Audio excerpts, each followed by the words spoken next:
Hi, good morning, everybody. Bonjour à tous, All the Cyber Sangha, welcome to bienvenue à la Cyber Sangha our Facebook Live. pour ce Facebook Live. And so before I begin this morning, Avant que je commence, I wanted to start with a Salve mantra. je voudrais short commencer meditation par une méditation avec le altogether. Salve mantra. As you all know, the Salve mantra, Comme vous le savez tous, ce the mantra one, Raman, a friend of mine who plays with a beautiful flute, and we sing, est joué sur une musique avec une flûte qui est jouée par un ami népalais, Raman. Et aujourd'hui, je voulais vous le jouer, vous le passer avec une chanteuse, Tsering Wanmo, et un groupe qui a joué dans le stupa du Mexique, dans un endroit magnifique.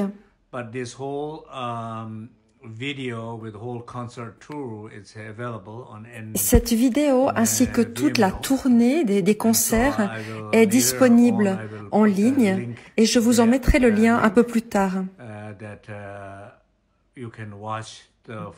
de sorte que vous puissiez regarder le tout.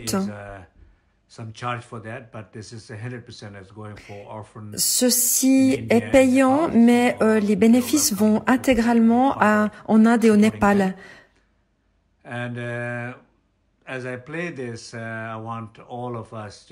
Je vais passer cette musique et je souhaite que chacun d'entre nous soit relié, que nous soyons tous reliés les uns avec les autres.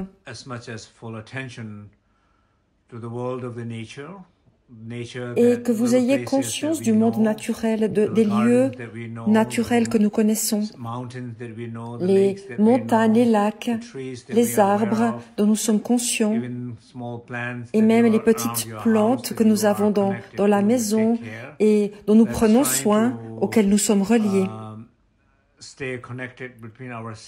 Et l'idée est d'être connecté ainsi, d'être connecté avec le monde naturel, les éléments.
Thank you.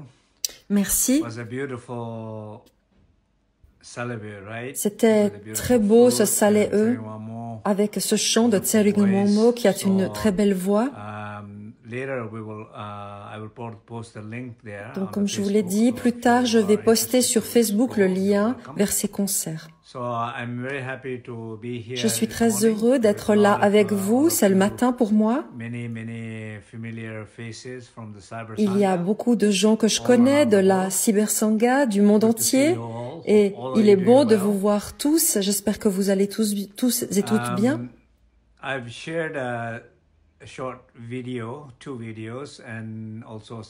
J'ai partagé des vidéos et des photos de mon voyage récent en Amérique du Sud, dans les Andes.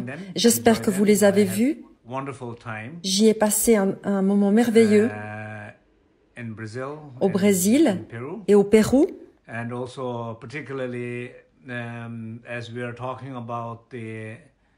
Et en particulier, puisque notre sujet du jour est avoir une compassion envers le monde naturel et ses esprits, c'est une grande opportunité, une grande occasion. C'était une grande occasion pour moi de visiter le Machu Picchu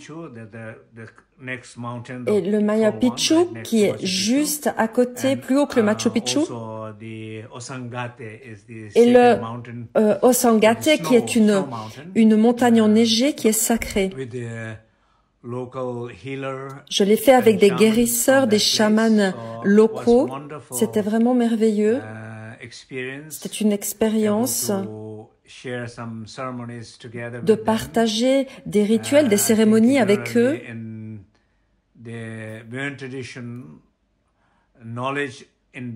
Et dans la tradition Bön, on parle des éléments, des capacités de guérison des éléments et de la relation avec les esprits de la nature. Et donc, on pratique beaucoup de choses. On pose des drapeaux de prière, on fait des fumigations. On fait des prières, on essaie de se relier aux esprits de la nature, et c'est ce que l'on fait au Tibet, et on le fait de la même manière au Pérou. J'ai ressenti exactement le même sentiment de lien. Tout cela était similaire, et la manière dont les gens se relient avec la nature est vraiment puissante. Il y a vraiment le sentiment que chaque élément, les montagnes, les lacs, la terre, que chacun d'entre eux n'est pas seulement de la matière, mais ce sont des êtres en vie. C'est-à-dire qu'il y a un sens du respect, du fait de rendre hommage à la terre, aux arbres, aux montagnes, avec un sentiment très profond de connexion à la nature. C'est d'une certaine manière une façon d'ouvrir notre propre âme, notre soi supérieur, nos potentialités supérieures, intérieures, par le biais des montagnes sacrées, des lacs sacrés. C'est une purification. C'était donc une expérience très belle. Et je pense que beaucoup d'entre vous sont déjà allés là-bas. Et je vous recommande, si vous avez l'occasion, de vous y rendre.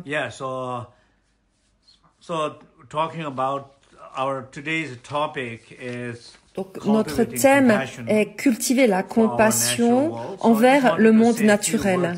Et je voulais dire quelques mots à ce propos.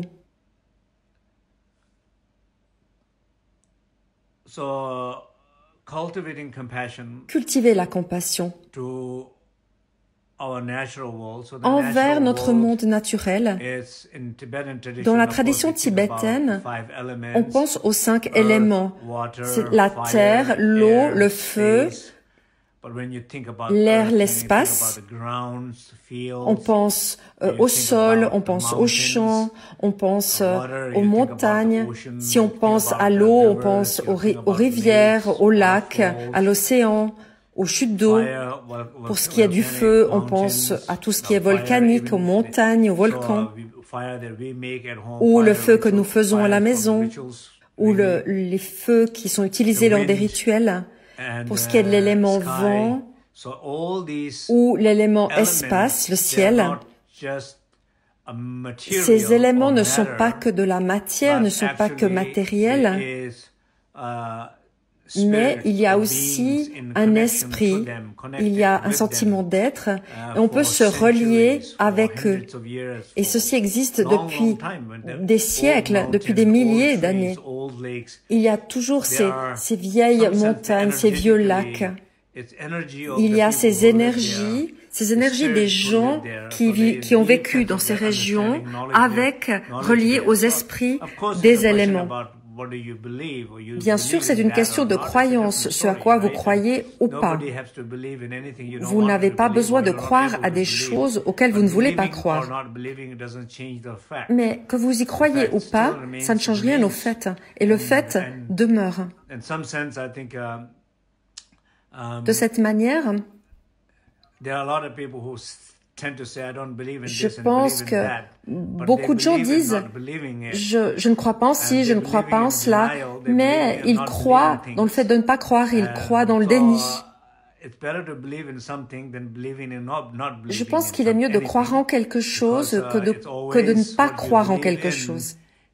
Parce que quand on croit en quelque chose, ça ouvre une porte vers quelque chose de plus grand que soi. Car beaucoup de gens n'ont pas cette capacité à aller au-delà d'eux-mêmes. Pour avoir de la compassion envers tous ces êtres, c'est-à-dire les esprits qui sont liés aux éléments, par exemple pour l'eau, les nagas, ce qu'on appelle les loups en tibétain, ou les êtres qui sont liés aux arbres, aux rochers. En tibétain, il y a des noms pour chaque catégorie d'esprit. Quand nous détruisons les rochers, les arbres, quand on altère la terre, quand on altère les montagnes, c'est une sorte de provocation. Et ceci nous renvoie aussi des conséquences qui sont souvent importantes, comme des tremblements de terre,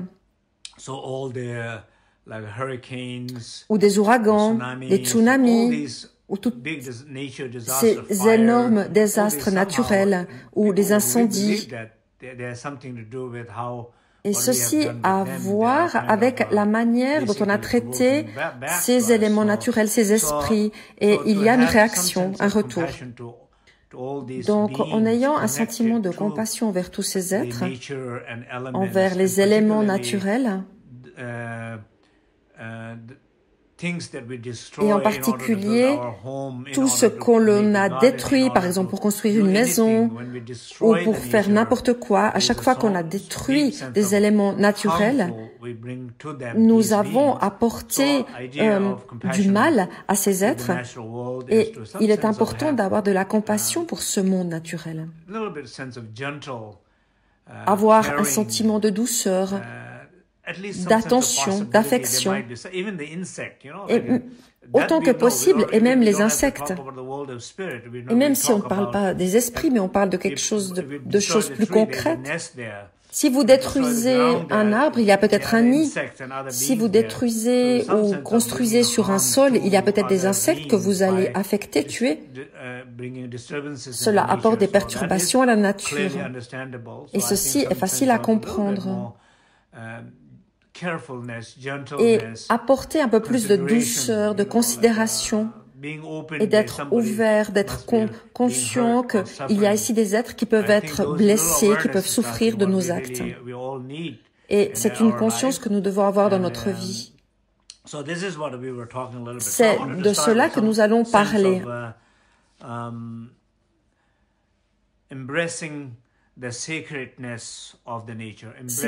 Il s'agit de célébrer l'aspect sacré de la nature. On pense que la nature est sacrée, c'est un temple, c'est une porte, c'est une source de guérison. Mais comment est-ce que cela peut fonctionner? nous avons peut-être une relation toujours plus profonde avec la nature, mais je souhaite que nous ouvrions notre esprit et notre cœur pour être encore plus conscients de la nature qui est autour de nous.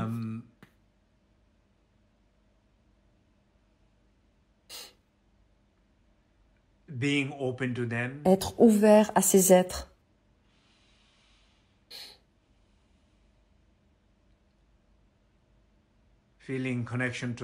Ressentir une connexion vers ces êtres.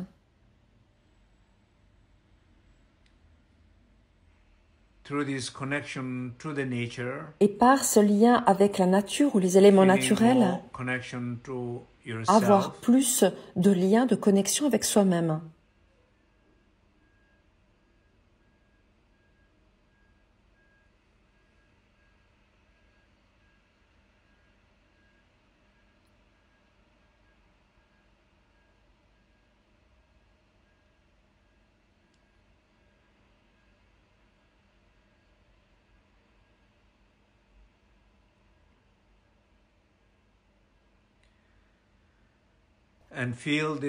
Et avoir ce sentiment, ressentir l'ouverture du cœur, avoir de la gratitude envers la nature, le sol, les montagnes, les rivières, l'océan, l'eau que nous buvons, l'air que nous respirons, le sol sur lequel nous posons nos pieds.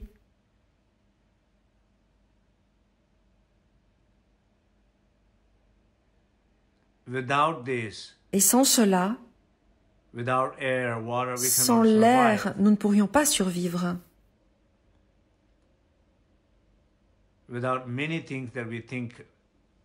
Sans toutes ces choses que nous ne réalisons même pas, nous ne pourrions pas survivre.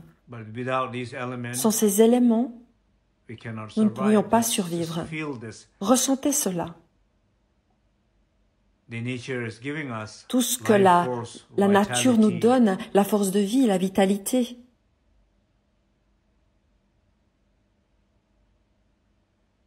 Et réaliser également à quel point notre conscience est petite, parce qu'on considère que les choses sont là, qu'elles sont à notre disposition, mais nous ne prenons pas le temps de réfléchir. Comment nous vivrions sans ces éléments, sans la nature? Nous ne pourrions pas survivre.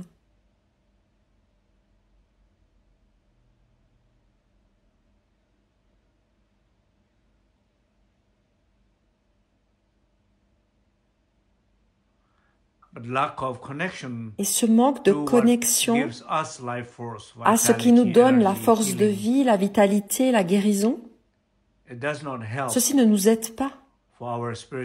Ça ne nous aide pas dans notre développement spirituel. Ça ne nous aide pas à nous relier à notre soi supérieur.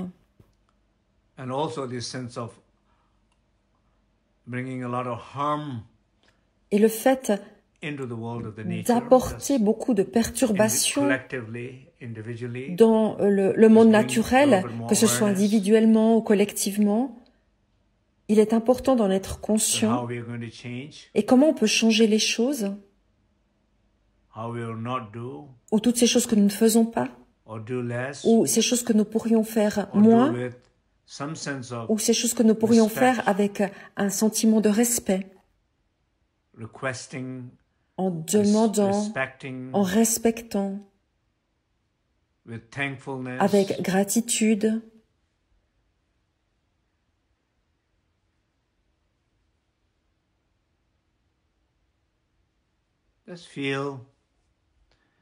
Ressentez ainsi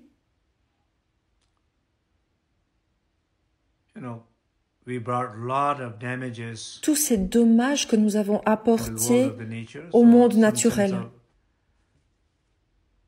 Il y a un sentiment d'urgence. Il y a de la compassion, de l'affection. et des regrets aussi, en réalisant toutes les perturbations que l'on a apportées, et ceci en ouvrant notre cœur, en priant pour qu'un changement, une amélioration arrive, pour qu'on puisse amener plus de conscience dans notre vie, afin que on puisse changer les choses et se relier encore plus avec la nature. Ressentez cela.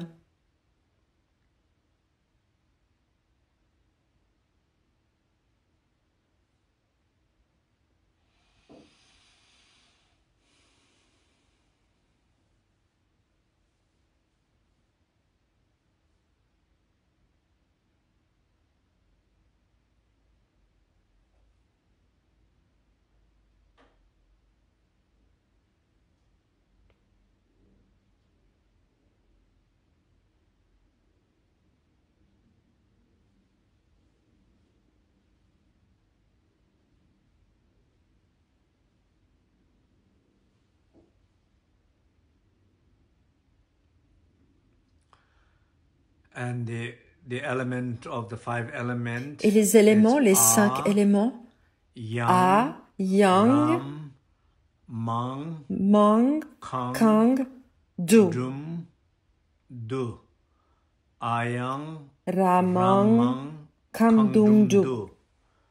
Ayang, Ramang, Kamdung, Du.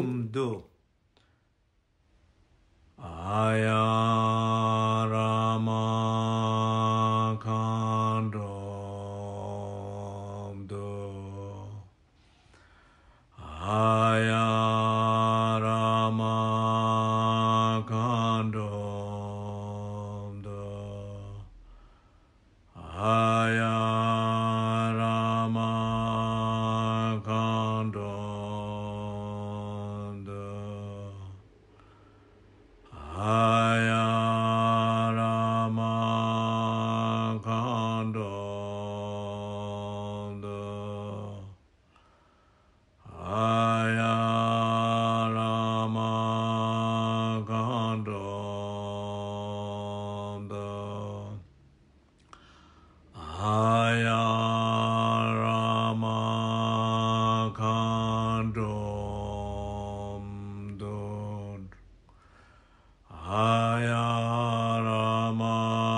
Ok.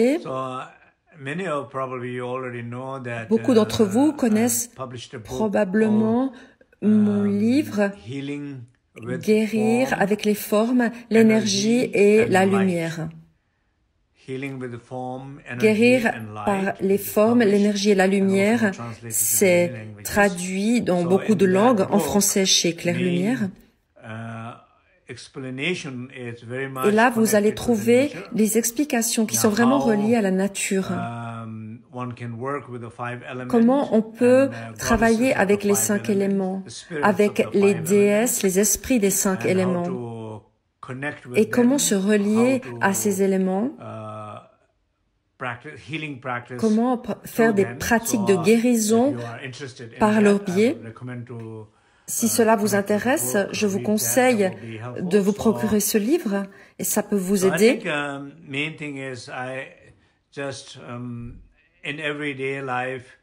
Dans notre vie quotidienne, ce que je vous propose, c'est d'amener un peu plus de conscience. C'est ce que j'essaie de vous dire ici. Certains amènent beaucoup d'attention à cela, ils pensent beaucoup, mais la plupart du temps, pour les citoyens moyens, on se demande juste, on n'y pense pas tellement, on cherche à survivre, mais il ne faut pas oublier que pour survivre, nous avons besoin de ces éléments, de la terre, de l'air, du feu, etc. Ceci, c'est notre force de vie, parce que notre force de vie vient de tout cela. à l'extérieur, ces éléments donnent de la force de vie à tout le monde. Et ces éléments, ils sont reliés à des esprits qui vivent en eux. Et à chaque fois qu'on détruit un de ces éléments, on affecte ces êtres, on leur apporte de la douleur. Est-ce que vous en êtes conscient? Est-ce que vous savez aussi qu'il y a une possibilité de se guérir par le biais de ces éléments et de ces esprits? Et aussi qu'il y a la possibilité de perdre parfois son âme. Cette idée de guérir son âme. La guérison de l'âme va venir du monde naturel, des éléments, des esprits de la nature.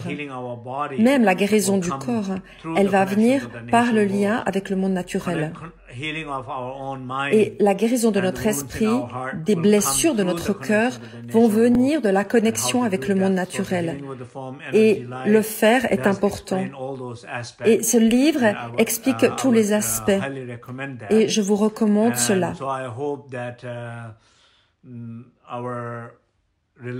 J'espère que notre relation avec le monde naturel et les éléments sera plus saine, plus proche, meilleure, et puisse chacune de nous trouver la source de guérison par la nature, par les esprits de la nature. À chaque fois que vous en avez l'occasion, sortez dans la nature, reliez-vous à la nature. Donc, merci beaucoup. Je vais terminer aujourd'hui. Et ce week-end, je ne sais plus exactement quand, nous avons encore nous aurons donc aussi un Facebook Live qui sera en tibétain. Ce sera des lectures de poèmes en tibétain, mais avec une traduction en anglais. Et par exemple, il y a ce poème que j'avais partagé qui s'appelle « Qui suis-je ?» Je vais le lire en tibétain et je vais mettre en ligne des traductions anglaises. Et j'encourage les jeunes Tibétains à ne pas perdre leur tradition, leur langue, leur culture. Je pense que beaucoup de jeunes, en particulier les Tibétains qui ont grandi en Occident, ils ont besoin d'avoir conscience de leur culture afin de ne pas la perdre. Et j'espère que cet événement sur Facebook Live va les relier à cela, à leur permettre d'apprendre de leur tradition. Et on se voit tout bientôt. Merci beaucoup.